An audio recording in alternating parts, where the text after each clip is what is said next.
Welcome back sa aking YouTube channel, Jeremy's TV Manila. Like, share, and subscribe. Anyway, wala na pong bayad ito. Libre lang. Tulong mo na lang din sa kapwa mo. Alright, thank you very much po. So, ang topic natin ngayon po, today's reflection. Maiksi lang ang buhay natin sa mundo. Pinapahalagahan mo ba ito? O binabaliwala lang? Sayang, no? Ang panahon na kung saan ay pinagkaluban tayo ng pagkakataong mabuhay dito sa mundo. Kung bibigyan ka ba ng 10 milyon, pero bukas mamamatay ka na, papayag ka ba?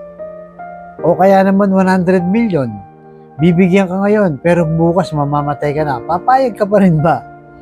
Pero alam naman po natin na mahalaga ang buhay.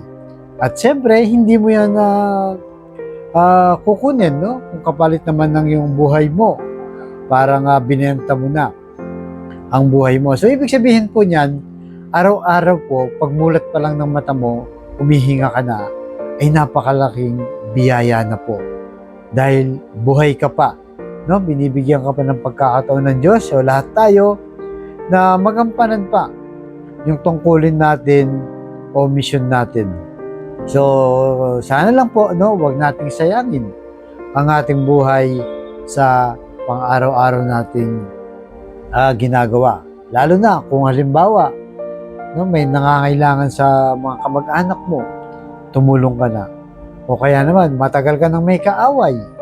Yung mismong parents mo, kaaway mo, kapatid mo, o kaibigan mo, na matagal na kayong hindi nag-uusap, talagang kinikimkim mo, tinatago mo yung sama ng loob mo.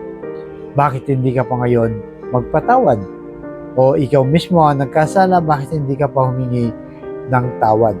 Dahil bukas makalawa, hindi mo alam, no? Kung buhay ka pa, dahil nga maiksi lamang ang ating buhay dito sa mundo. Sabi sa Salmo chapter 90 verse 12, ipaunawa niyo sa amin na ang buhay namin ay maiksi lang upang matuto kaming mamuhay ng may karunungan. So ibig sabihin po dito, no, hingi po tayo ng karunungan sa Diyos na gawin nating mahalaga ang buhay natin. Siyempre, wag po natin kalimutan yung laging nagdarasal at nagsisimba para magpasalamat tayo sa pang-araw-araw nating buhay. At kahit pa paano nakakaraos po, lalo na kung ang pamilya mo ay malusog.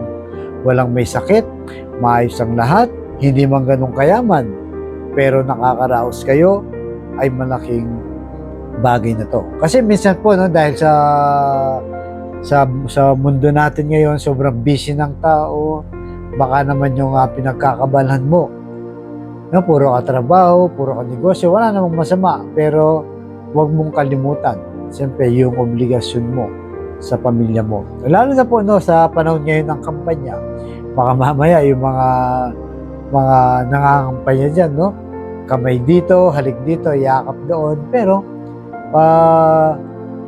yung pamilya nila, hindi man yan ginagawa yan. Di ba? Kilala mo ng lahat ng buong bayan mo. Pero bakit parang ikaw, hindi ka kilala ng mismong pamilya mo? So, siguraduhin po natin na bago tayo maggalante, no, magpakita nga mabuti sa labas, unahin po natin ang pamilya natin. Baka masayang lang. No? Busy ka sa kakahanap buhay, sa negosyo mo, hindi mo alam. Sira na pala ang pamilya mo dahil wala ka ng panahon sa kanila sa sobrang kabisihan mo. Kailangan po nating balansehin, no, ang ating buhay dahil wala pong halaga, no, kahit yumaman tayo, magpaka-busy ka sa trabaho mo, sa negosyo mo o sa ibang bagay, sa barkada mo, kung kani-kanino, pero napababayaan po ang pamilya mo. Make it sure lang po na unahin muna ang pamilya bago yung sa labas, no? Kaya hingi po tayo ng wisdom o karunungan sa Diyos na ano nga ba talaga ang purpose natin dito sa mundong ibabaw. Diba? Siyempre, no, ang kailangan po natin gawin ay naaayon sa kagustuhan ni Lord. Bagamat alam po natin lahat na wala pong perpekto, kahit isa sa atin, guilty po tayong lahat dyan, nagkakasala tayo. Pero ang lagi ko sinasabi dito ay sikapin po natin, no? Sikapin po natin ng mamuhay ng ayon sa kagustuhan ni Lord.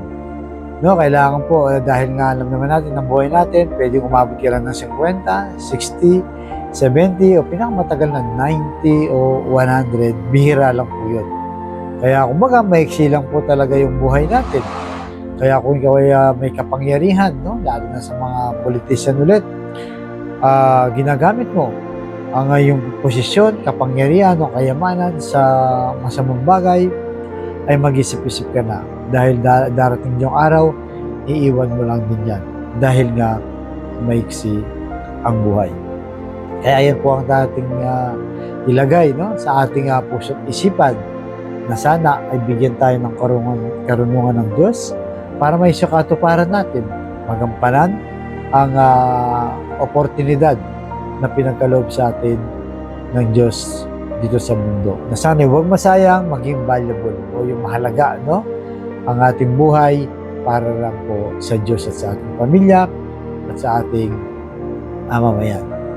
Kaya sa kapatid natin ngayon, nanonood sa aking vlog, na may problema sa pamilya, problema sa financial, at lalong-lalo na sa kalusugan.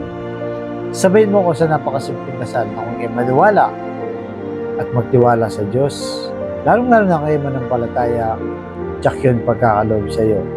Ano mga inyong kahilingan, malubaman ng karamdaman, ay kanyang pagagawin. So tayo po manalangin. Lord, i-bless niyo po ang mga nanonood sa aking vlog na malubanan po ang karamdaman, stage 4 cancer na. At lahat po na may karamdaman ngayon, lalo na po ang aming tita Mila, na sana po, Lord, loobin niyo po na bigyan pa at palakasin pa at bigyan pa ng mahabang buhay para makasama po namin na. Ganun din po sa may mga pamilyang dumaranas ng matinding pagsubok dahil po sa karamdaman. Ipuhin niyo po, Lord, ng inyong mapagpagaling na kamay. Haplusin niyo po, tanggalin niyo po ang kanilang karamdaman at maging successful sa anumang uri ng operasyon o paggagamot. I-bless niyo po kami na maging mabuting tao. At ganoon din po sa pamilyang masisira o nagkawatak-watak dahil sa hindi pagkakaunawaan. Ipuhin niyo po ang kanilang puso na maging mapagkumbaba, mapagpatawad, lalo't higit pa, Lord, na maiksi lang po ang buhay, na walang pagsisisihan, darating yung tamang panahon. I-bless niyo rin po ang aming hanap buhay na kailangan namin lahat. Lalo na po yung mga kapatid namin walang-wala. Ultimo pambili ng 1 kilo lang ng bigas, Lord. Pinoproblema pa kung paano iraraos ang kanilang pamilya. I-bless niyo po ang aming hanap buhay para may provide namin ang pangangailangan ng aming pamilya.